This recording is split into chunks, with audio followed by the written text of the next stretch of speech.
Hey everybody, and welcome back to the channel. Welcome to a new real-life car review. In this episode I'm test driving this car. I don't think this car needs any introduction. This of course is the Hyundai Ioniq 5. This is the upgraded 2023 model year. And what are the important upgrades? Well, first and foremost, the suspension, the springs have been updated.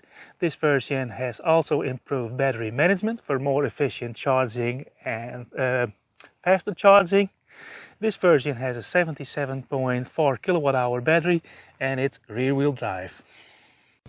The Ioniq 5 received worldwide praise for the design. Where the Hyundai and Kia models usually were very much alike, the Ioniq 5 and its Kia sibling, the EV6, look very different. Shortly after its European introduction, Hyundai announced improvements for the Ioniq 5. The largest battery pack now has 77.4 kilowatt-hours of capacity, the shock absorbers were improved for handling and comfort, a battery preconditioning system was added, and digital door mirrors are now available as an option. Now, let's be honest, the most striking part about the Ioniq 5, of course, is its design. It's very modern looking, retro, futuristic, I would say. And when you see the car for the first time in real life, you'll notice that this is a very large car. It has its pros and cons. One of the pros of course is that it offers a lot of interior space, but one of the cons is it has a large wheelbase, but with that also comes a large turning radius. Now, if you have the rear-wheel drive version, the turning radius is okay, but if you opt for the all-wheel drive version, the front wheels don't steer as much and you get a much larger turning radius, and that's something you have to keep in mind when you live in a smaller city with tight corners and cramped parking spots. If you want to park, you have to go back and forth a couple of times in order to get a car in a cramped parking space. As said, it's a good looking car, but there are a couple of negatives. Let me point them out. The door handles are flush with the bodywork, and that's nice. You have to push them in on the front and then you can pull them on the back to open it. But if you have smaller hands, these aren't the handiest to use, and also if you're carrying a lot of stuff, you have to put it on the ground and use both hands to open it if you have smaller hands. In that respect it's not ideal, but for me it works. Now, the pixel theme is very strong in this car, and the daytime running lights are a good example of that. The upper trim levels have an illuminated panel under here on the grille, and the indicators are integrated in the daytime running lights. However, the lower grades, and that are all other grades except the upper trim grade, have the indicators over here in the bumper. And the strange thing is that Hyundai uses incandescent bulb for the indicators, and it looks somewhat out of place on this very high-tech car.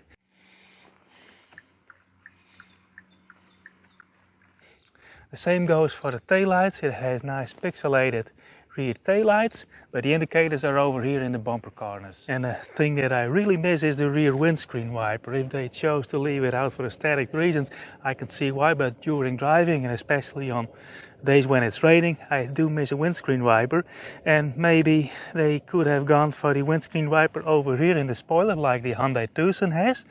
Then at least you have a clean view for aesthetics, but you would have such a handy dandy windscreen wiper. And that's something I really miss on this car. Now, usually in the next segment I take a peek under the hood, but there really isn't much to see. I'll open the hood in a second.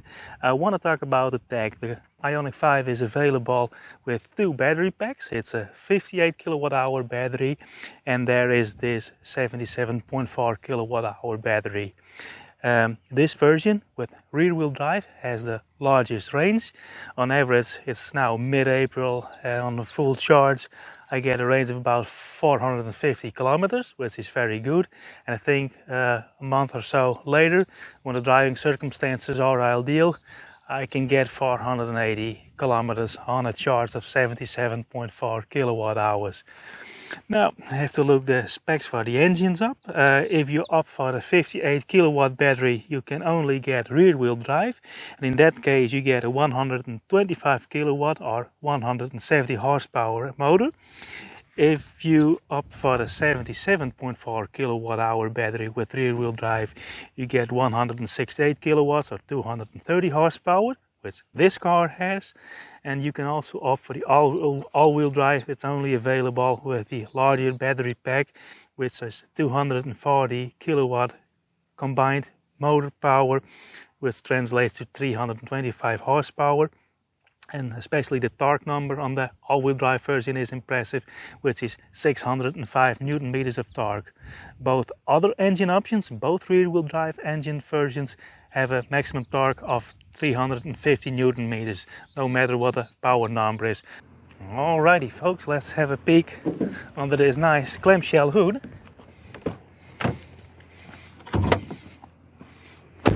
It's nice to have a hood in one piece, but when someone ever collides with you from the side, you have to replace the entire hood. So in terms of damage repair, it's very expensive. We have hood struts, and on the rear-wheel drive versions you have a small Franken here. Well, it's nice for grocery getting.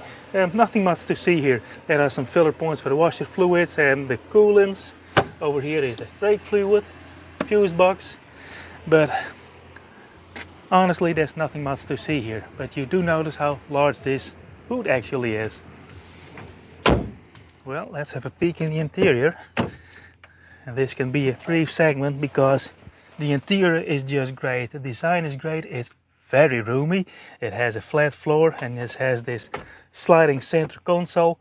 Overall the design is very clean and clear. It's just great. One of the best interiors I have ever seen. Seats are great. Only the upper trim version, the lounge, has those reclining seats. I call them dentist seats. This is the Connect Plus, which gets leather seats and electric adjusters. It's soft, they're comfy. These seats are really great. Start the car for a minute here. Of course, there are a lot of beeps and bongs. I have two screens in front of me. This screen is touchscreen. This one isn't. Now it's set to its black background lighting. It has a white background lighting too, but it can be a bit of an eyesore. Two things I want to point out.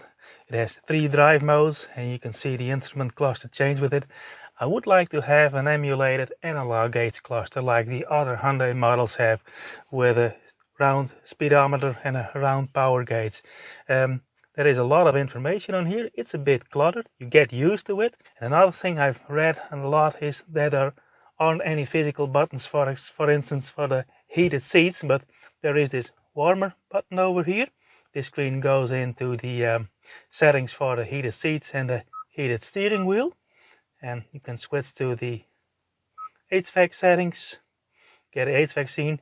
It does have the driver only function, and the sync button to sync the temperature settings is over here in this screen too. Then you can switch back to the heated seats and all. Heated seats work very well, they're fast to respond. The heated steering wheel is very nice to have, and I find myself using the heated steering wheel and the heated seats more than I use the driver only function to heat the interior. Alright, let's have a peek in the back. As you can see, this is the seat in my driving position. Now, I'm pretty sure it won't surprise you that it's very, very roomy in the back. This is me sat behind myself. I can stretch my legs. The rear seats recline.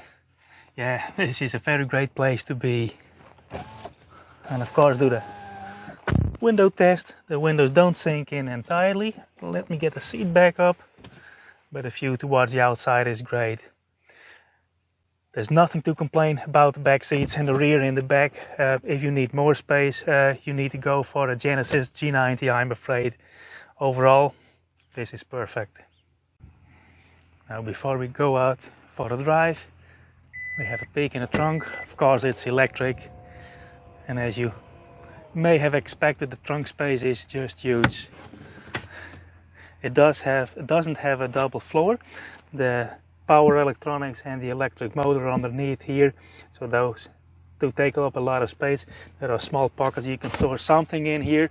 It doesn't have a partial shelf, but it has this roller thingy, and when you put it in the most backward position, it allows the rear seats to recline fully.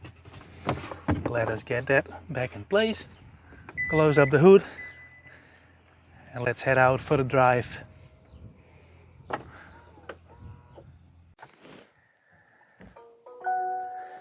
Ready. like I said, rear-wheel drive versions come in two different power ranges depending on the battery pack. The smaller battery pack, the 58 kilowatt hours, has a 170 horsepower version, and with a larger battery pack you get more power on the rear motor, 230, and that's what this car has.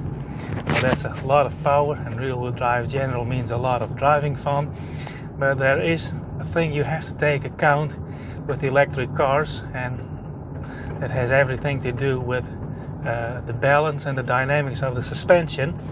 The key takeaway is that when you drive an electric car, I think you should try to drive as energy efficient as possible, and that means that you do a lot of regenerative braking. When you're driving this car a bit faster, when you're a spirited driver, you'll notice when you are on the regenerative braking, there's only braking force on the rear axle, and when you approach a corner and you want to steer in, there isn't the braking force you usually have on the front wheels, so there isn't much feedback in the steering due to the nature of the electric power assist steering, but also the suspension tuning is such that in the rear-wheel drive version you don't have really that much feedback, which isn't a bad thing in itself, but you can tell when you approach a corner on regen braking, there isn't much feel and there isn't much load on the car, and it feels a bit fake, and especially when you're on a gravel road or wet roads, and so you always have in the back of the mind that the front wheels can wash out and the car can go into oversteer. And the same thing goes when you exit a corner under full acceleration. The front lifts and there isn't much load on the front wheels. You really have to have your front wheel straight before you go on the accelerator. Now, of course, the safety features, the traction control and the stability system always adjust to it. You don't have much room to play, and it's never a dangerous car, but it's something you have to keep in mind because when you drive this car for the first time, well, you'll be impressed by the accelerations. Like I said, you have a 170, 230 horsepower version, but they both have 350 newton meters of torque, and that's plenty for this car, even though it's on the heavier side, of course, due to the nature of batteries. All versions weigh around and about 2 metric tons. I believe this version is 2010 kilos. I have driven the all-wheel drive version before on the introduction model, the Project 45 version, which had 605 newton meters. And what I just mentioned about the steering, approaching and exiting corners on the regen braking is much better in that version. So if you are a spirited driver and you care for driving dynamics, the all-wheel drive version is the version to have. But from the top of my mind, it is of course an expensive version, about 63,000 euros. This car, as tested, costs about 59,000 euros. Now, there is another thing I want to point out in terms of driving dynamics, and this isn't a negative, this is just something I noticed, and it comes with the nature of this rear-wheel drive eGMP platform. When you do hard accelerations and full regenerations, you can really tell there is a load shift in the car, and it's the weight is really rear biased. I'm not sure about weight balancing, but it's not 50-50, that's for sure. I think it's more in the range of 45 front, 55 back.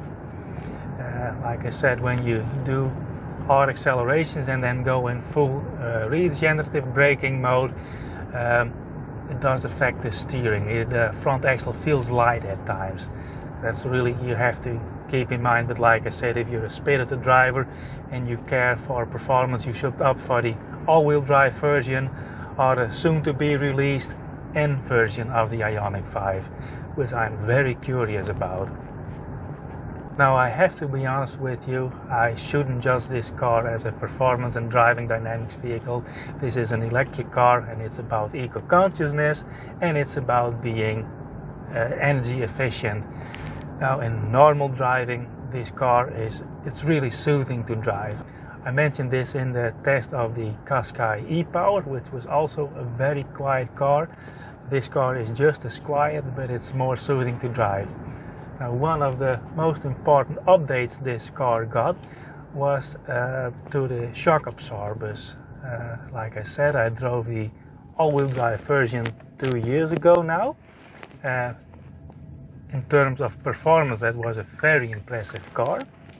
In terms of driving dynamics, it was a very impressive car, but it was a bit bumpy.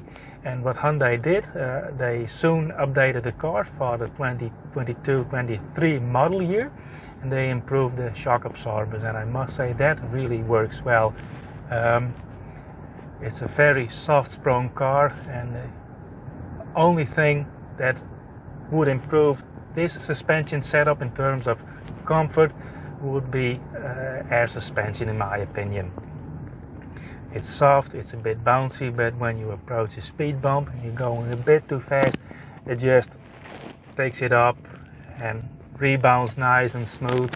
On the driver's seat, it feels great. I did drive as a passenger in the rear seat, and that's where I could tell that the rebound can be a bit harsh, but when that's the case, you're approaching a speed bump too fast.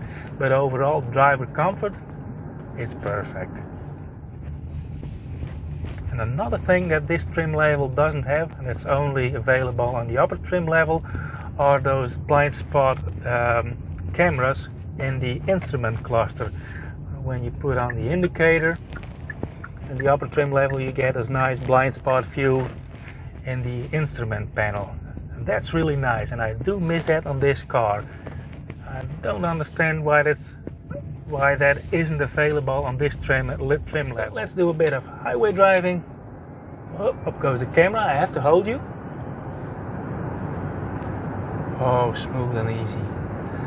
Well, besides the very few small negatives, I am thoroughly enjoying driving this car. It's such a nice car to drive. It's roomy, it's fast enough for me, it's super comfy, it's oh so quiet.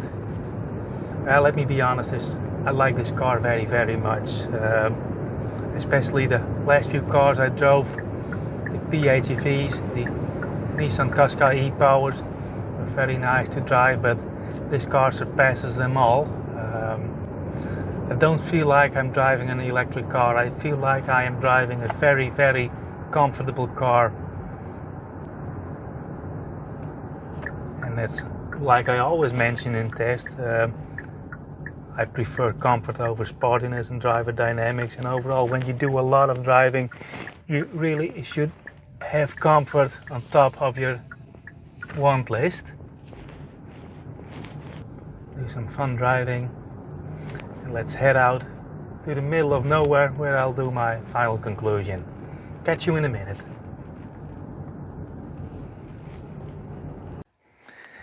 As per usual, we end the driving segment over here in the middle of nowhere on a very nice spring day. Even though I had a blast with the car this week, I'm a bit sad, and I'm sad because I have to return this car to Hyundai headquarters today. But I guess if I do, they'll lend me the Ioniq 6 anytime soon. Regarding the 2023 model year's updates, I can't say anything about the improved battery management because I didn't do any fast charging. Just normal charging was fast enough for me, and it's the only possibility I have. Considering the suspension updates, the ride and comfort greatly improved of this car. I can only compare it to the all-wheel drive version I drove last year, but this car is much nicer to drive.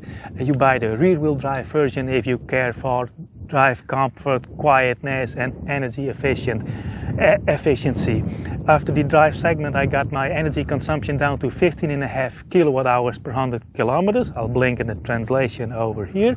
If you care for driving dynamics, you should opt for the all-wheel drive version of the Ioniq 5 and the soon-to-be released N version of this car.